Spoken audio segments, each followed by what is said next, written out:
So let's talk about the downs for a moment. Yes. There was a robust growth in ESG investing, however one defines that, for quite a time. Now this year we're seeing a trail off. Why is that? I think there are a number of factors in there. One big part of it is simply that until now you've been able to have your cake and eat it, because ESG investing has actually generally outperformed non-ESG investing. That's because the oil price has been low and there's been great excitement in putting money into clean energy stocks.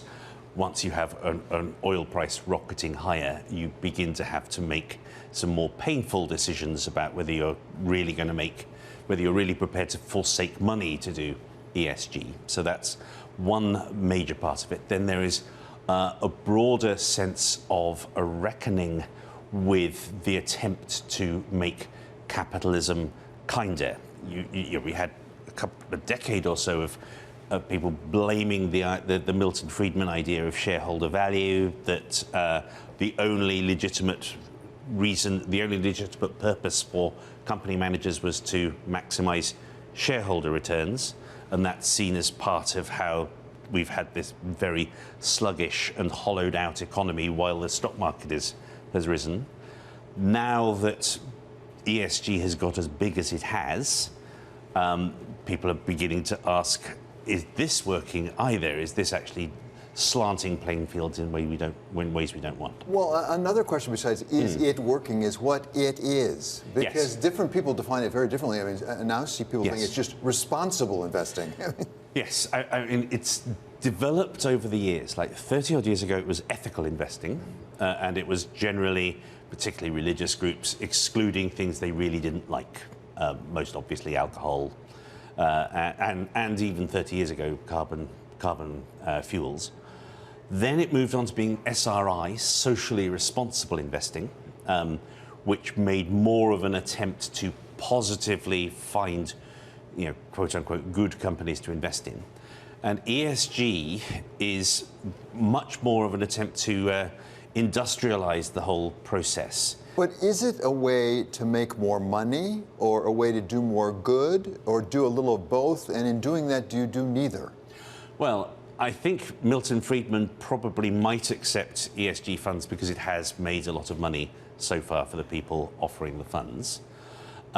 There is research, although it's interesting that it's always the same few pieces of research that get cited, that shows that investing in companies that show up well on ESG indexes does actually pay. And there would be good reason for that if you're socially responsible, if you have good governance, if you're ahead of the curve on the energy transition, you probably will do a bit better in the long run.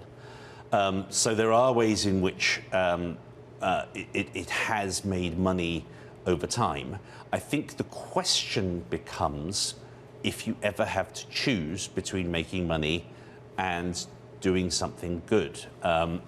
It's very hard to imagine that you could possibly, there will always be money, for example, in tobacco and in alcohol. And to some extent, if you exclude investing in those, you make it cheaper for everyone else. The one thing that seems to be working really well for ESG is as a marketing device, as a label, as it were. But at the same time, the more it's used for that, the more it can be cynical, and in fact, you can not be doing what you think you're doing. How do we separate out those who are just claiming it from those who are doing it? Well, that is one of the reasons we've got the degree of skepticism, or the degree of backlash at the moment. You've seen the head of DWS, very big fund manager, fall on his sword after there was a whistleblower pointing out that they were greenwashing, i.e.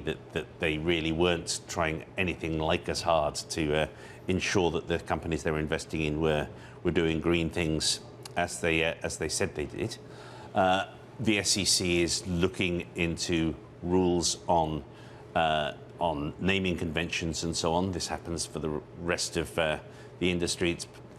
There may be certain much more difficult barriers you need to cross before you can say this is ESG or environmental or ethical. So that is a big concern. One of the things that I find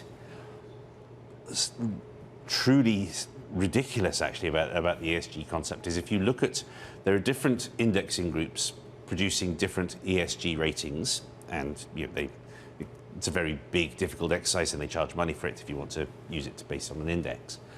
But the correlation between the different ratings groups when it comes particularly to governance is almost literally zero. Like if one company gets a perfect score from MSCI, that tells you nothing about how good a score it will get from S&P and so on.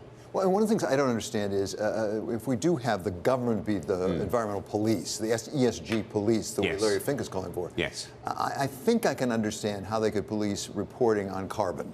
Yes. Okay, that seems quantifiable.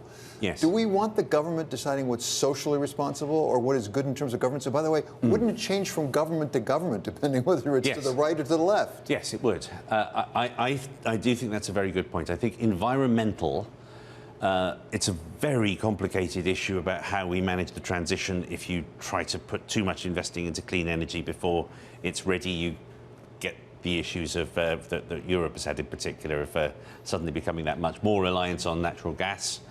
But yes, the task of quantifying is much more straightforward when it comes to the E.